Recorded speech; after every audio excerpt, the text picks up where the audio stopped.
Hi, this is the second scene of the Ballad of the Wayborn, the first ensemble, my work in progress. Um, yeah, that half elf won't last very long here on the streets. Maybe if I offered to give him some advice, he'd give me one of those apples or some of that bread. Eh, whatever. I have what I need, thanks to those gang enforcers causing a scene. I can maybe buy something to eat tonight. Broken, just like you. Veyra stiffened, shuddering at those ever present dark voices that filled her head, wishing for once they would just leave her alone. That familiar yet unwelcome taste of dust filled her mouth again. She closed her eyes and took a few deep breaths, slowing her increasing heart rate back down to a moderate speed.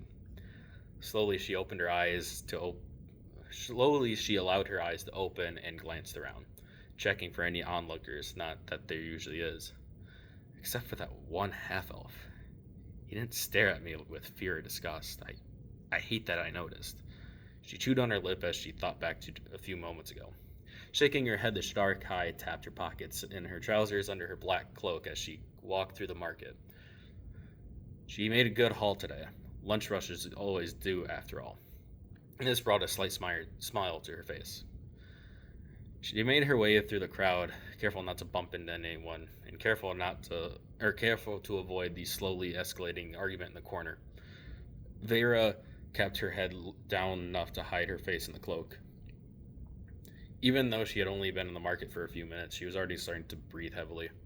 Why are there always so many people here? She thought as she slipped out of the crowds and into an adjoining alley. After a quick turn into an even smaller alley, she stopped and scanned around her. No one had followed her into this crack between buildings, yet she waited a few more seconds. Shadows watch. They protect. Still, nothing. I should be safe now.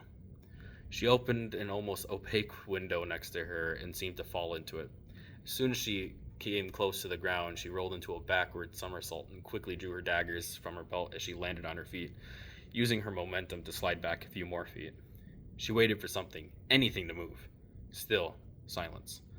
The only movement was the dust resettling from her own movements. Alone, like always.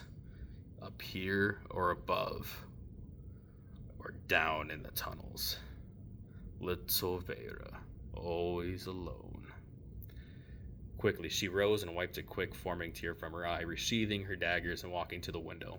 Closing it, the room grew darker, quieter. Veyra walked over to a nearby dusty table and emptied out her pockets. A few silver pieces, some dirty copper, and 2 gold coins in near perfect condition.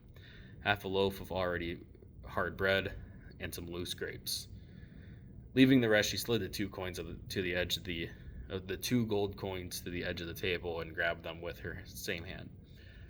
She knelt down on the ground in front of the wall opposite to the window she came in from, scanning the wood floor. Her eyes stopped on the fifth plank. The usual dust was disturbed on the edge. Someone was here.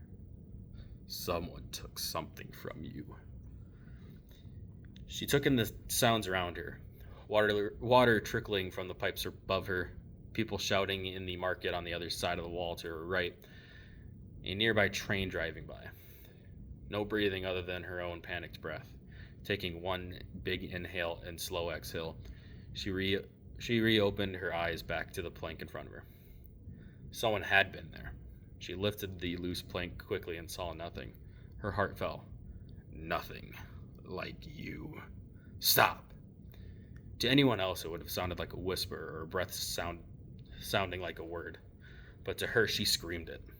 Looking back in her hiding place sat now a lonely jewelry box.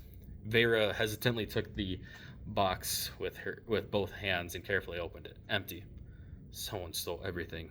All of my savings, my necklace, everything. Yours. Yours. They took your stuff. Useless.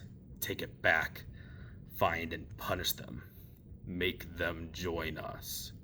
Veyra pocketed the small jewelry box and replaced the plank. She quickly went back to the table, attempting to think through the voices. Who knew about this place? Grisbane? Ardo? No. They left this sector weeks ago. Call knew this place. He showed me this place months ago. There's no way he didn't know about the loose floorboards. her fists clenched on the table, her nails almost digging into her palms. He took your trust. Now your property. Take it back. Yeah, he took it. I'm going to take it back. Good. Hunt. A small smile reached the corner of her mouth as she turned around and made her way to the window. Opening it, she waited, listening for anything. Nothing. She jumped through, sliding the window behind her as if it were an afterthought. The last thing Veyra saw before succumbing to the voices again was her reflection in the window. Determined, terrifying. Her eyes were solid black. Make them remember you.